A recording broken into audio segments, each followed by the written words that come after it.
Saya ingin mengucapkan terima kasih kepada Datuk Pengerusi kerana memberi saya peluang untuk mengambil bahagian dalam perbahasan peringkatan jawatan kuasa B dan P62 Kementerian Dalam Negeri. Datuk Pengerusi, pertama sekali saya ingin merujuk kepada muka surat 445-62 kad dan dokumen pengenalan. Di Malaysia terdapat ramai penduduk yang mengalami masalah dalam memperoleh kad IC biru yang merupakan kad identiti kekal yang dikeluarkan kepada warga negara Malaysia. Kad IC merah pula dikeluarkan kepada individu yang bukan warga negara tetapi dilahirkan atau telah tinggal di Malaysia untuk jangka masa yang lama. Selama menunggu untuk memperoleh kad IC biru, pemegang kad IC merah mengalami banyak kesulitan, antaranya mencari pekerjaan dan harus menanggung kos perubatan yang lebih tinggi sebagai orang asing.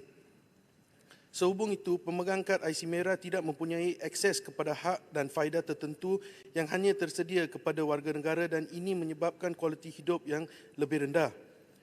Ini menyebabkan banyak pemegang kad IC merah di kawasan Sungai Buloh menghadapi kesulitan dalam menjalani kehidupan yang layak dan memenuhi keperluan asas mereka. Masalah ini menjadi perhatian dan perlu diberi penyelesaian berterusan supaya orang asing di Malaysia dapat memenuhi keperluan asas mereka dan hidup dengan layak. Dengan ini saya ingin mengetahui apakah rancangan kementerian untuk membantu dengan mempercepatkan proses pemberian IC biru dan mempermudahkan proses pengajuan aplikasi bagi orang asing di Malaysia. Seterusnya, Datuk Pengerusi, tidak juga saya terlupa tentang pemegang kad IC hijau. Kad IC hijau dikeluarkan kepada orang asing yang tinggal di Malaysia tetapi bukan warga negara. Walaupun mereka mungkin telah tinggal di Malaysia selama berdekad-dekad dan menyumbang secara langsung kepada ekonomi dan masyarakat, status mereka masih sebagai pendatang membuat masa depan mereka tidak pasti. Pemegang kad IC hijau tidak mempunyai akses kepada beberapa hak yang hanya tersedia untuk warga negara Malaysia seperti hak untuk mengundi dalam pilihan raya atau mendapatkan pekerjaan tertentu. Pada tahun 2021, orang asing yang telah menetap di Malaysia selama berdekad-dekad dapat mengajukan permohonan untuk mendapatkan status warga negara melalui program yang disebut MyPR. Program ini bertujuan untuk membuat pemegang IC yang telah menetap di Malaysia selama berdekad-dekad ini agar dapat memperolehi status warga negara secara resmi.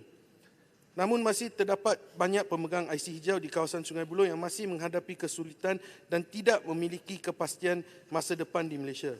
Soalan saya, apakah langkah kementerian dalam mengabsahkan kewarganegaraan pemegang IC hijau juga agar mereka dapat terus menyumbang kepada negara kita dalam sektor ekonomi dan kemakmuran negara?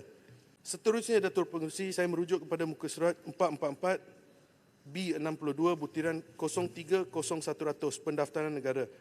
Pejabat Pesuruhjaya Kanak-kanak OCC telah menganggap isu kanak-kanak tanpa kewarganegaraan sangat penting. Kanak-kanak ini mendapat hak pendidikan kerana undang-undang hanya membenarkan kanak-kanak warga negara untuk belajar di sekolah awam harian. Mereka terpaksa membayar kos yang tinggi untuk menghadiri sekolah alternatif yang tidak memberikan pendidikan yang berkualiti lagi. Selain itu, kanak-kanak tanpa kewarganegaraan tidak dapat menerima rawatan perubatan secara percuma. Yang paling menyedihkan, mereka tidak dapat menyuarakan masalah yang dihadapi dan they continue to be discriminated dengan izin. Setelah berlangsungnya sesi rundingan dan dialog yang diadakan oleh OCC dengan agensi kerajaan dan bukan kerajaan tentang isu ini, antara faktor utama yang menjadi penyebab wujudnya kanak-kanak tanpa kewarganegaraan di Malaysia, pertamanya sekali adalah perkahwinan yang tidak teratur menyebabkan kelahiran anak yang tidak didaftarkan.